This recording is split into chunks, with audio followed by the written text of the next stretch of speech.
백스페이스 키를 눌렀더니 우연히 보였답니다. 청와대 업무추진비 자료, 자유한국당 신재철 의원이 내려받았는데 이 일로 국회가 벌집 쑤셔놓은 것 같습니다. 업무추진비로 밤에 호프집도 가고 주말에 막걸리도 마시고 10만 원 넘은 일식당에도 갔다는데 여권은 도둑이 몽둥이를 들었다고 하고 자유한국당은 야당 입에 재갈을 물린다고 합니다. 잠시 후에 여야의 대표적인 마이크 두 분에게 물어보겠습니다. 자, 사사건건 시작합니다.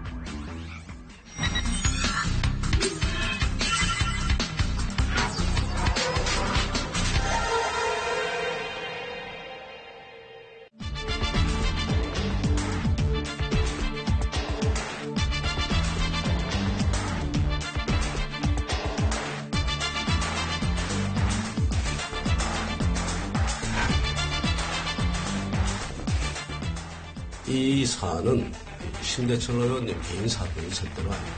심지어는 국가 기밀이다. 국가의 안위와 관계된다 얘기하지만 무슨 업체가 무슨 국가 기밀입니까? 제1야당에 대한 강도 높은 탄압으로서 앞으로 대정부 투쟁에 나서겠다는 말씀도 적반하장도 유등수입니다. 잘못은 저지른 도둑이 도리어 몽둥이를 들고서 나대는 꼴이 아닐 수 없습니다.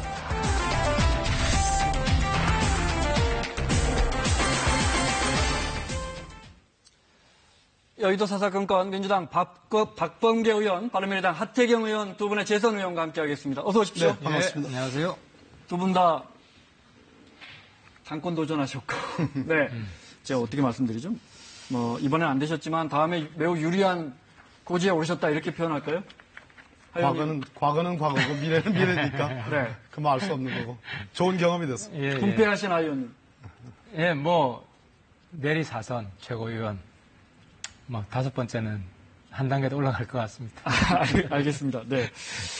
자, 추석 민심 하나만 여쭤보고요. 박 의원님 대전 네. 서구 의리고, 박 의원님은 부산 해운대. 갑입니다. 해운대 갑. 네. 주민분들 만나보셨을 거 아니에요? 이렇게 여쭤볼까요? 어떤 단어를 제일, 어디 가도 그 이야기를 하더라. 어떤 게 있을까요? 압도적으로 아무래도 이제 문재인 대통령과 김정은 위원장 얘기가 압도적으로 많았고요. 네. 또 여당 의원이라고 그래서 또 귀에 듣기 싫은 얘기 또 안 한다고 뭐라 하실까봐, 상인분들 중에서는 장사 잘 안 된다. 그런 호소가 있었고, 또 직감 얘기도 있었습니다. 그러나 네. 압도적으로는 역시 남북 정상회담, 그리고 이번 북미 정상회담 얘기가 압도적으로 많았던 것 같아요. 공교롭게 또 연휴 전에 또 벌어졌고. 그렇습니다. 네. 저는 야당 의원인지, 대체로 먹고 살기 힘들다는 이야기 하시고, 네. 그 다음에 남북 정상회담 이야기도 하시는데, 포인트는 퍼주는 거 잘 감시해라. 네. 국민 세금 막 쓰면 안 된다. 그러니까 이제 남북 관계가 좋아지는 것에 대해서는 이견이 없는데, 네. 좋아지고 난 이후에 우리가 치러야 될 대가는 아주 엄격하게, 네. 수지 안 맞는 건 하지 마라. 이런 말씀들이 많으셨습니다. 네. 제 주변에도 퍼주는 거 잘 감시해라 이렇게 말씀하시는 분들이 많이 있습니다. 예, 맞습니다. 네. 본론으로 들어가 보겠습니다. 문재인 대통령 미국 방문 중이죠. 오늘 새벽에 유엔에서 기조연설했습니다. 그 중요한 부분 잠깐 들어보겠습니다. 한반도는 65년 동안 정전 상황입니다. 전쟁 종식은 매우 절실합니다. 앞으로 비핵화를 위한 과감한 조치들이 관련국 사이에서 실행되고 종전선언으로 이어질 것을 기대합니다. 북한은 오랜 고립에서 스스로 벗어나 다시 세계 앞에 섰습니다. 이제 국제사회가 북한의 새로운 선택과 노력에 화답할 차례입니다. 김정은 위원장의 비핵화 결단이 올바른 판단임을 확인해 주어야 합니다. 국제사회가 길을 열어준다면 북한이 평화와 번영을 향한 발걸음을 멈추지 않으리라 확신합니다. 자, 북한이 분명히 바뀐단다. 국제사회가 화답할 시간이다. 이런 메시지입니다. 어떻게 보세요? 일단 이제 문재인 대통령이 이제 야당 잘 안 도와준다고 불만이 있을 것 같습니다. 근데 이제 야당 중에서도 저처럼 도와주는 사람이 있고. 네. 근데 이제 제가 원하고 싶은 것은 최대한 좀 정보 공유를 해야 된다. 저도 이제 내일 모레 미국 갑니다. 네. 다른 여야 의원 해서 이제 미국 가서 미국 의원들 만나면 답변을 해줘야 되잖아요. 미국 의원들 이런 걸 자기들 불만이다 했을 네. 때, 근데 이제 정보 공유가 안 되면 사실 이제 야당이 아니라 이제 국가를 위해서 의정 의원 외교를 할 때 네. 힘들어진다는 거죠. 그게 국가적인 손실이고 실제로 정부가 미국 의원들을 일일이 설득하기가 쉽지 않아요. 또는 이제 정부는 일방적으로 편든다고 생각하기 때문에 그러면 특히 야당 의원이 네. 미국 의원들 만났을 때는 또 다를 거 아닙니까? 네. 여당 의원이야 당연히 정부 옹호할 수밖에 없지만 그래서 그런 면에 있어서 너무 인색하다. 정보 공유하는데 그럼 오히려 정부한테 손해가 된다. 네. 그런 말씀을 드리고 싶네요. 그 청와대나 이런 데서 좀 물론 안보와 관련된 거라서 그렇지만 좀 야당에도 좀 정보를 좀 더 줘야 한다는 말씀 어떻게 보세요? 우리 하태경 의원님은 뭐 바른미래당 소속이시지만 전반적으로 지금 자유한국당이 이제 문재인 대통령의 평양 선언조차도 폄하하는 것에 대해서 비판적인 의견을 갖고 계시기 때문에 네. 제가 뭐 더 이상 이의를 달 게 없어요. 지금 정보공유 말씀하셨는데 지당하신 말씀입니다. 지금 대통령 뭐 평양 갔다 오고 지금 뉴욕까지 갔다 오고 지금 하루도 편히 쉴 날이 없어서 아마 양산에 가셔서 연차를 내신 것 같은데요. 돌아오시면 충분히 야당 또 국회 대표자 또 대국민 보고를 전 하실 거라고 생각되고 특히 이 지도부를 구성하시는 야당 의원님들께는 충분한 정보 공유가 네. 저는 가능할 거라고. 그 미국 출발하기 전에 잠깐 청와대 들려서 대통령에게 좀 브리핑도 좀 듣고 그런 자리도 있었으면 좋겠습니다. 뭐 그렇게 불러주시면 감사하고. 네. 근데 여태까지 관행이 이제 의원 개개인이 헌법기관이라잖아요. 근데 야당 의원 개개인에 대해서 이렇게 뭐 청와대에서 정보 공유한 사례가 제가 볼 때 없었던 것 같아요. 뭐 당 대표한테 네. 한다든지. 근데 이제 정보 보고를 받을 때도 간접적으로 듣는 거랑 직접적으로 듣는 거랑 이게 완전히 다릅니다. 특히 저 같으면 북한을 오래 했기 때문에 네. 직접 들었을 때 행간에서 얻는 게 훨씬 더 많을 수도 있고. 근데 저뿐만 아니라 대표한테도 별 이야기는 안 해요. 네. 지금까지 그랬어요. 이번에 실제 우리 당이 같이 가고 싶었는데도 못 간 이유 중에 하나가 들러리 서주고 싶은 마음이 있었어요. 근데 들러리를 서도 어떻게 들러리 서줄지에 대해서는 알겠습니다. 네. 뭐 성의를 보였어야 제가 되는데 그렇게 말씀하시니까 제가 뭐 강력하게 권고를 좀 드려서 이렇게 정보 공유에 대한 말씀을 드릴 거고 또 근데 다른 여당하고는 측면으로- 하세요. 다른 측면으로 이제 일종의 지금 제일 중요한 것은 역시 판문점 선언과 이번 평양 선언에 대한 국회 비준 동의가 전 제일 중요하다고 봐요. 그래서 네. 충분히 정보 공개는 아주 뭐 지당하신 얘기고. 근데 여당하고는 다 이 정보 공유가 됩니까? 이렇게 뭐 저한테 이렇게 질문 드릴 건 아니신 것 같고. 알겠습니다. 뭐 네. 하태경 의원님 아는 네. 뭐 큰 차이가 큰 차이는 있겠습니까? 없다. 네. 아무래도 알겠습니다. 듣는 네. 말씀이 많으시겠죠. 뭐. 네. 자, 뭐 잠깐 멈췄던 비핵화 열차는 분명히 다시 이번 회담으로 다시 움직이기 시작한 것 같습니다. 폼페이오도 다시 평양 들어간다고 하고 두 정상 간에 만나는 것도 일단 북미 정상 간에 만나는 것도 합의가 됐다 이렇게 트럼프 대통령이 직접 이야기하더군요. 그래서인지 문재인 대통령에 대한 지지율은 뭐 급등했습니다. 잠깐 볼까요? 네. 잘했다는 평가가 72%로 급등했습니다. 이 추세는 어떻게 보십니까? 네, 예상하셨어요? 제가 한 가지 뭐 드리고 싶은 말씀은 네. 뭐 대통령 지지율이 뭐 높은 게 좋죠. 사실 대통령이 내임덕이 없어야 나라가 발전하고. 근데 이제 문제는 자꾸 이제 평화가 경제다. 그러니까 남북 관계가 잘 되면 경제가 잘 될 것처럼 환상을 심었는데 그건 별개다. 실제로 냉전 시기에 우리가 고속 성장을 했습니다. 대한민국이 박정희, 전두환 이때 굉장히 남북 간의 긴장이 고조돼 있었음에도 불구하고 네. 그러니까 꼭 이 꼴이 아니에요. 같은 게 아니에요. 경제는 경제대로 잘해야 됩니다. 그래서 대통령 하시는 거 보면 너무 남북 관계에 올인하고 국내 문제는 신경을 안 쓰는 것 같다. 그래서 오히려 경제 문제를 신경을 안 쓰게 되면 경제가 어려워지게 되면 네. 북한을 도와주고 싶을 때 도와줘야 될 때 이게 국민들 반대 여론이 많이 생길 수가 있습니다. 또 퍼준다는 이런 여론이 생길 수가 있기 때문에 오히려 내치에 좀 더 신경을 더 많이 쓰셨으면 좋겠다. 그 말씀도 뭐 상당히 일리 있는 지적이라고 봅니다. 대통령의 지지율이 뭐 50%대로 이렇게 떨어졌다가 다시 70%대로 급상승을 했는데 대통령 지지율이 뭐 오르는 건 좋죠라는 우리 하 의원님 뭐 감사하게 생각을 해요. 근데 이거는 대통령의 지지율이 높다 낮다의 문제가 아니라 문재인 대통령께서 지금 수행하고 있는 최고의 협상가로서 중재자로서의 이 한반도에서 평화를 정착시키는 이 과정, 비핵화의 과정에 대한 국민적 지지 동의가 확고하다라는 그런 차원에서 저는 이해하면 좋겠다. 그 관련해서 저희가 준비한 그래프 여론조사 결과가 있는데요. 역시 이번 정상회담에 대해서 우리 국민들은 어떻게 생각할까? 남북 정상회담을 이렇게 평가합니다. 대통령 지지율보다 더 높게 나왔습니다. 83%. 그 중에 하나 여쭤볼게요. 김정은 위원장이 올해 안에 특별한 일이 사정이 없다면 올해 안에 답방한다는 부분 어떻게 보십니까? 예, 답방하면 좋죠. 근데 문제는 이 김정은 위원장 답방을 당파적으로 보면 안 되고요. 이 국가적 대사고 역사의 획기적 전환점이거든요. 때문에 이제 문제는 뭐냐면 이제 미국 대통령이 답방이란다. 그 방한할 때 보면 반미 시위하고 막 하잖아요. 근데 미국은 민주주의 사회이기 때문에 그래도 별 상관없어요. 한미 관계가 악화된다거나 뭐 그럴 일은 없어요. 예를 들어 뭐 학생들이 미국 대사관에 화염병을 던진다. 그건 학생들의 문제지 국가 대 국간의 문제는 아니거든요. 근데 이제 북한은 지금 상황이 안 그래요.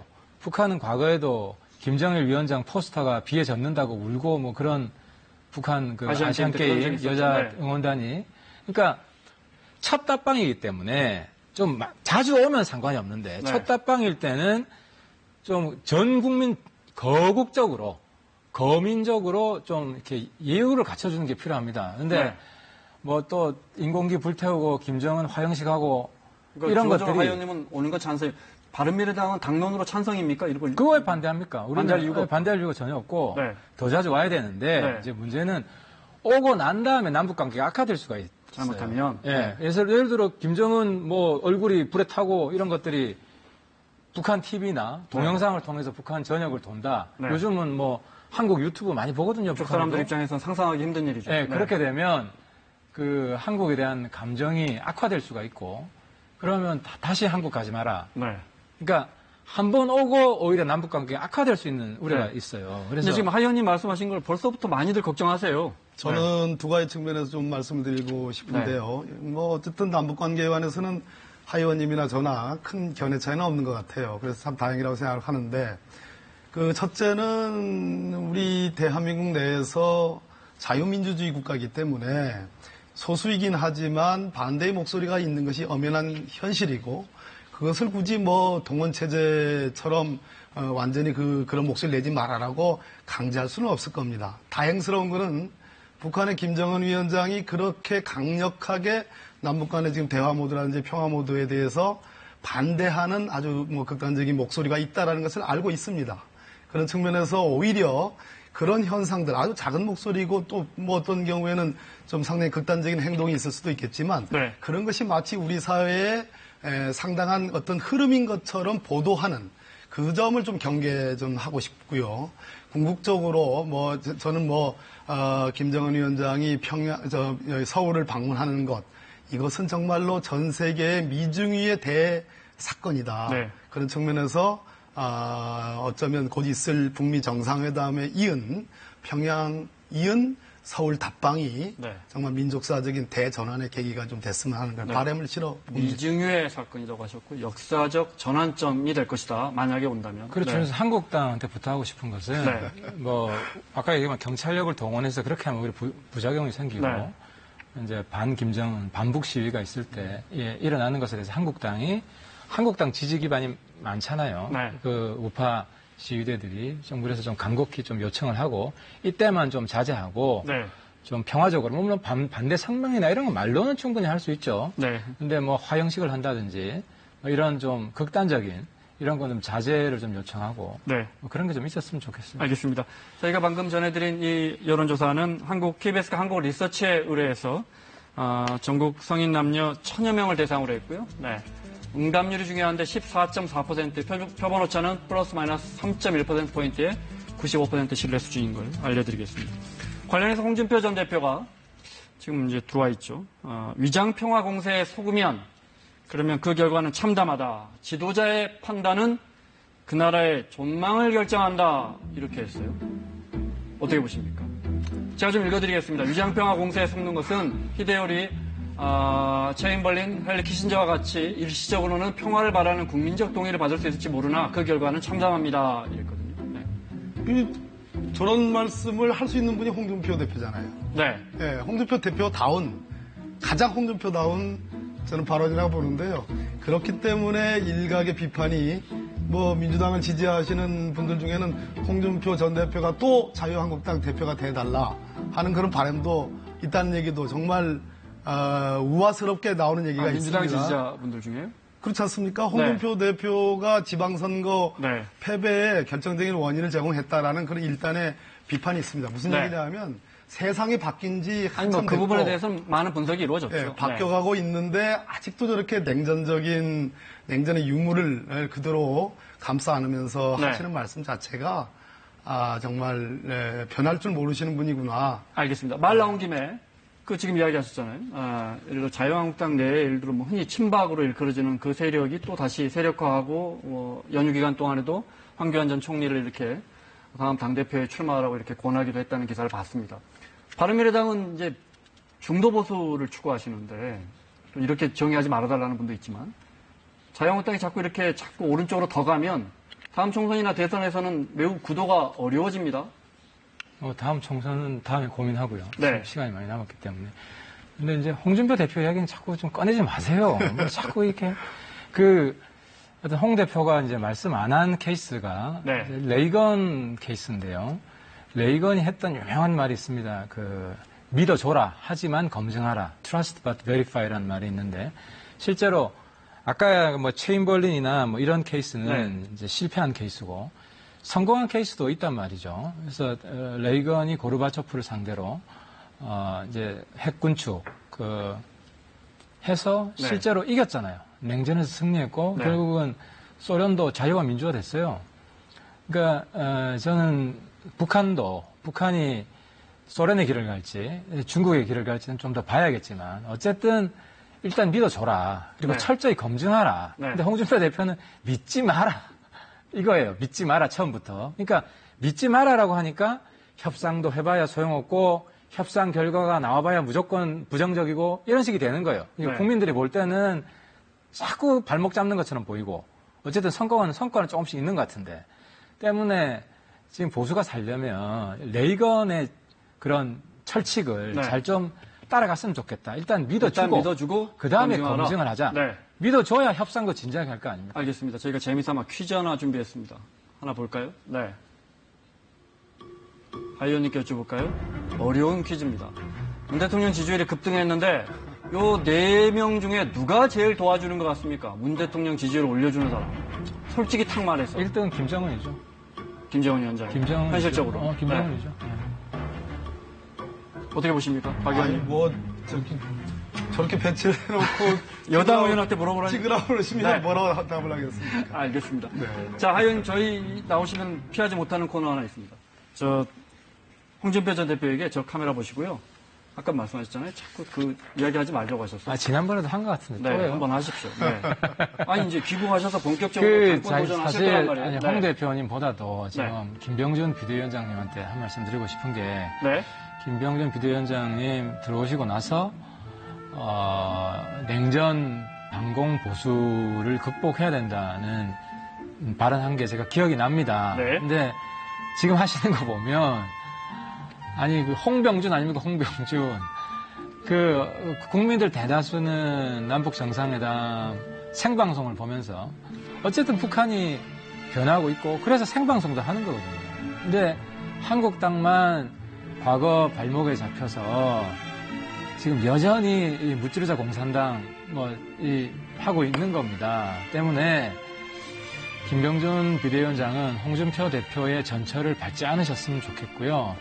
지금 한국당이 좀 단독으로라도 방북을 했으면 좋겠어요. 그래서 북한에 김정은 위원장 만나고 싶다. 한반도의 미래에 대해서 함께 이야기하고 싶다. 이렇게 좀 더 적극적으로 우리 한반도의 미래를 주도하는 그런 모습을 보여줬으면 좋겠습니다. 네, 수고하셨습니다. 홍병준 위원장 말고 김병준 위원장께 영상편지 들었습니다. 이제 좀 민감한 거 여쭤보겠습니다. 유은혜 교육부 장관 후보자에 대한 인사청문 보고서가 아직 아시다시피 채택되지 않고 있습니다. 유은혜 후보자는 이런 이유로 교육부 장관 자격이 없다 이렇게 보십니까? 저는 이제 유은혜 장관 후보에 대해서는 진보 진영에서도 우려하는 목소리를 많이 듣고 있어요. 그러니까 가장 큰 이유가 교육 문제가 굉장히 중요하고 김상건 전 교육부 장관이 네. 많이 망쳐놓았잖아요. 굉장히 혼란스럽거든요. 이런 걸 좀 제대로 정돈할 수 있는 능력이 안 된다. 그래서 좀 여러 가지 뭐 도덕적인 문제가 있긴 하지만 그리고 또 오래 할 것도 아니잖아요. 1년 정도 하고 말 건데 6개월 파악하고. 총선 나간다고는 뭐 본인이 아무 대답도 하지 않았습니다. 청문회 때는. 그러니까 그건 나간다는 이야기죠. 그러니까 때문에 전 유은혜 만약에 장관이 뭐 되든 안 되든 대통령한테 큰 부담을 주고 있다. 그래서 왜 그걸 수락을 했는지 모르겠어요. 그러니까 자기가 나서야 될 자리가 있고 안 나서야 될 자리가 있습니다. 제가 정치를 해보면 그걸 잘못 판단할 때 본인도 큰 피해를 입고 나라도 피해를 입고 대통령한테도 부담을 주는데 그런 면에 있어서 유은혜는 아무튼 잘못된 선택인 것 같습니다. 잘못된 선택이라 하면 우리 하태경 의원님은 반대하신다는 그런 말씀인가요? 바른미래당은 반대하고 네, 있죠. 우리는 뭐 네. 당론 반대입니다. 야당의 유은혜 교육부 장관 후보자에 대한 뭐 이런저러한 비판이 있습니다. 있고 상당히 쟁점이 되어 있는 뭐 이 67개의 그러한 사유들이 있지요. 그러나 전체적으로 놓고 봤을 때 유은혜 의원이 그동안 국회의원으로서 또 과거 국회의원 이전에 천착했던 여러 과제들, 여러 주제들에 대한 그 진정성 그리고 비교적 삶을 매우 경건하고 또 뭐 호소력 있게 그 살아온 그러한 풍모에 대해서는 대체로 인정을 해주는 분위기인 것 같습니다.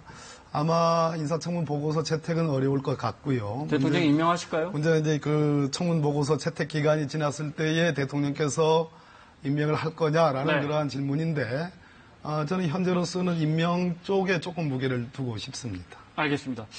자, 가장 뜨거운 문제 여쭤보겠습니다. 심재철 의원 압수수색과 관련돼서 자유한국당이 뜨겁습니다. 지금 뭐 자유한국당 의원님이 여기 안 계시지만 먼저 그동안의 사건 경위를 좀 영상으로 보겠습니다. 지난 21일 상황입니다. 연휴 전에 검찰이 심재철 의원실과 보좌관들의 자택을 압수수색했는데요. 네. 지금 백수 대낮에 다 뭐하는 짓이냐? 김성태 원내대표 목소리인 것 같고요. 네. 왜 이렇게 화가 나는지 볼까요? 야당 탄압을 넘어서 대의민주주의를 말살시키는 엄청난 사건입니다. 기획재정위 소속인 심재철 의원, 자유한국당 심재철 의원이 국가기밀과 관련된 재정 내역을 불법적으로 열람하고 유출했다 이런 내용인데요. 먼저 그러면 당사자인 심의원의 이야기 들어보겠습니다. 그러나 저희들이 조작 도중에 뭐지 이거 잘못됐네 하고 지금 백스페이스 한번 눌러가지고 했더니 웬걸 난데없이 해당 자료가 떴던 겁니다. 저희들이 시연하는 거 보고 그 사람들도 보고 이건 프로그램 오류입니다.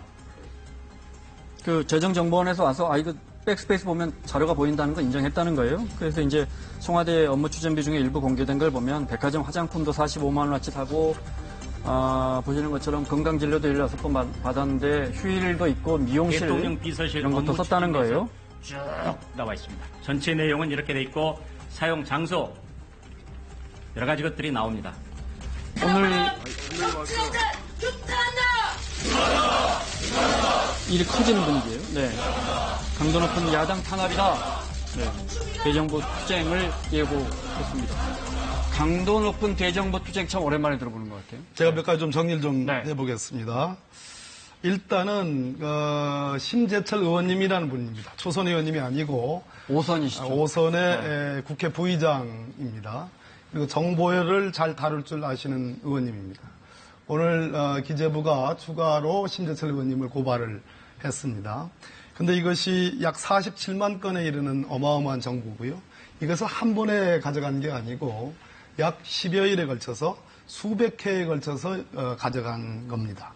그랬을 때 지금 문제 삼는 뭐 청와대 업무 추진비 중에 뭐 비어호프라든지 무슨 뭐 막걸리라든지 네. 뭐 이런 얘기가 나오지 않습니까? 저는 그 부분에 대해서는 과연 기재부의 예산 처리 지침에 맞게끔 제대로 썼느냐. 청와대라는 데는 1년 365일, 하루 24시간, 특히 NSC 뭐 위기관리센터 이런 데는 항상 열려 있어야 됩니다. 네. 항상 근무를 해야 됩니다. 그런 측면에서 그것이 적정하게 쓰여졌냐는 것은 관계기관의 조사와 심지어 필요한 경우에는 감사원의 감사도 필요하다고 보는 청와대는 입장입니다. 적절하게 사용됐다 이렇게 청와대는 입장을- 사실무근으로 네. 이렇게 얘기를 합니다.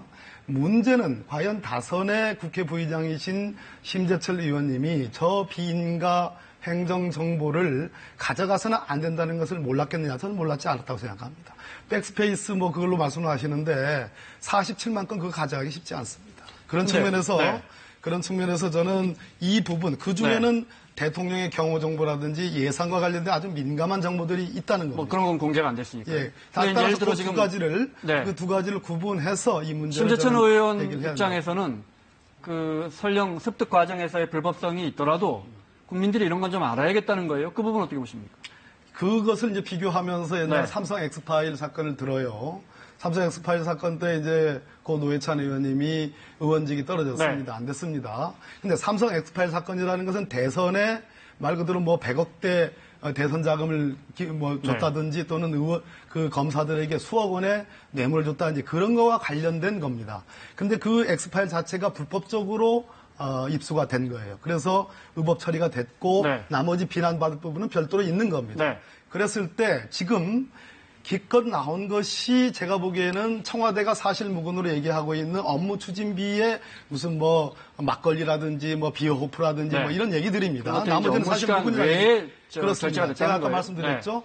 24시간 근무하는 청와대 직원이 있는 것이고 365일 청와대는 열려 있어야 된다는 측면. 네. 그러나 그 부분도 진상규명이 필요하다면 해야 된다고 생각해요. 그거 말고 지금 정보통신망법을 위반하고 또 전자정보법을 위반하고 공공기록물 관리법을 위반해가면서 다선의 국회 부의장께서 10여일에 걸쳐서 47만 건을 가져갔다는 것은 제가 보기에는 무엇보다 습득 과정에서 문제가 그것은 있다는 큰 문제가 말씀이시죠? 있기 때문에 네. 그것을 이제 소위 위법 수집 증거라고 하는 겁니다. 네. 예, 그랬을 때 그 평가는 뭐 다음에 기회가 나오면 알겠습니다. 말씀드리겠습니다. 그러니까 제가 심재철 의원이랑 똑같이 했을 것 같아요. 첫 번째는 네.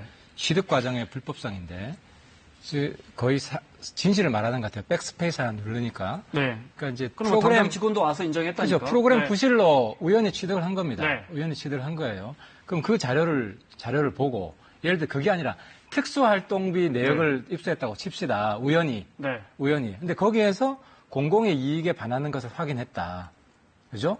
그러면 국회의원으로서 따질 건 따져야 된다고 보고요. 근데 두 번째, 국가 안보를 위해서 그 공개한 자료가 설령 그 습득 과정이 위법되더라도 따질 건 따져야 한다. 습득 과정이 위법되지 않잖아요. 우연히 아니, 위법할 수 있다니까 제가 그 말씀드린 아니, 판사 그러니까- 출신이시라서. 그러니까 그거는 따져봐야 네, 되는데 네, 제가 알겠습니다. 오늘 아침에도 심재처럼 만나가지고 얘기를 좀 들었는데 네. 백스페이스 눌러가지고 그러니까 프로그램이 부실했던 거예요. 그래서 우연히 취득을 한 거예요. 네. 한 번이 아니죠. 예, 아무튼 두 번째로는 네. 국가 안보에 관한 것이 있고 그것을 공개했느냐? 네. 공개한 건 없는 것 같아요. 국가 안보에 직결되는 건 공개한 거 가져가는 게 없잖아요. 문제라는 겁니다. 그러니까 그러면은 반납하지 않고 있는 거. 문제는 청와대에서 와서 이런 부분은 국가 안보에 직결되는 거니까 이런 부분은 돌려주십시오. 네. 재정정보원이 그렇게 했죠. 아니 그렇게 요청을 구체적으로 해야 돼요. 그러니까 100% 다 달라 이게 아니라 예를 들어서 저기 보면은 미용실에 갔어요. 네. 그건 설명을 어떻게 할 그거 겁니까? 밝혀지지 않은 거라니까 아니 그러니까 사실로. 미용실에 갔다는 거는 사실 정당하기 어렵거든요. 사실로 확인되지 않은 거라고 제가 그 말씀드렸죠. 거짓이다. 심재철 의원이 거짓을 청와대는 얘기해요. 사실무근으로 청와대 얘기를 입장에서. 하고 있어요. 아니 이거 심재철 의원은 그러니까 우리가 볼 때는 취득한 사람 말도 지금 부정하기 어렵고 네. 청와대는 지금 디펜스를 해야 되는 입장이기 때문에 네. 저쪽 말은 사실 믿기가 어렵잖아요. 객관적인 입장에서 때문에 근데 이런 부분을 가지고 네. 압수수색을 검찰이 요청을 한다. 저는 굉장히 좀 과했다고 보고 제가 어쨌든 영장이 한국당- 나왔어요. 판사가 아니, 심사를 그러니까 해가지고 영장 신청이 전 네. 잘못했다고 보는 거죠. 먼저 하 의원님 얘기를 충분히 듣겠습니다. 네. 그래서 제가 볼 때는 오히려 지금 청와대가 그리고 검찰이 판을 키우고 있다. 지금 자료를 다 들고 있는 거 아닙니까? 본인이 자료를 네. 다 들고 있는 거 아닙니까? 그래서 좀 이상한 것들이 계속 나올 수가 있고 네. 때문에 결국은 뭐 아까 감사 동의하셨잖아요. 그래서 뭐 이거 가지고 청문회도 할 수 있고 네. 감사원 감사도 할 수 있고 근데 어쨌든 이걸 너무 강압적으로 이렇게 풀어서는 안 되고 청와대가 직접 와서 설명하는 게 제일 좋은 지금 해법이다. 시간이 오버됐어요. 간단하게. 제가 반응 보기에는 주세요. 지금 나오는 뭐 막걸리라든지 비어호프라든지 그런 게 제가 보기에는 최대치예요. 그렇다면 이것은 대단히 심각한 겁니다. 그러니까 뭐가 계속 나올 것이다. 청와대나 또는 제 기재부 쪽에 불리한 자료들이 나올 것이다. 이런 이제 말씀이신데 제가 보기에는 이게 최저치입니다. 그러니까 업무 추진비에 대해서 그렇다면 실제로 업무 가져간 추진비에 대해서 국가 기밀에 관련된 정보들 그 부분에 대해서는 해명을 해야 될 겁니다. 업무 추진비에 대해서 국민들의 시선이 굉장히 까다로워졌어요. 제가 알기로 KBS 이사 한 분도 무슨 애견 카페 그런 데서 누굴 만나서 썼다고 해명했는데 네. 그걸로 좀 잘렸잖아요. 그러니까 그 정도로 업무 추진비 엄격해졌기 때문에 청와대도 예외가 아니다. 알겠습니다. 때문에 지금 네. 어쨌든 그 부적절한 사용으로 의심되는 부분에 대해서는 청와대가 국민들 앞에 있는 그대로 좀 설명을 좀 그건 해주세요. 동의해요. 네, 알겠습니다. 하 의원님이 나라도 그렇게 했을 것이다. 자, 지금까지 바른미래당의 하태경 의원, 민주당의 박범계 의원과 함께했습니다. 두 분 고맙습니다. 네, 고맙습니다. 감사합니다.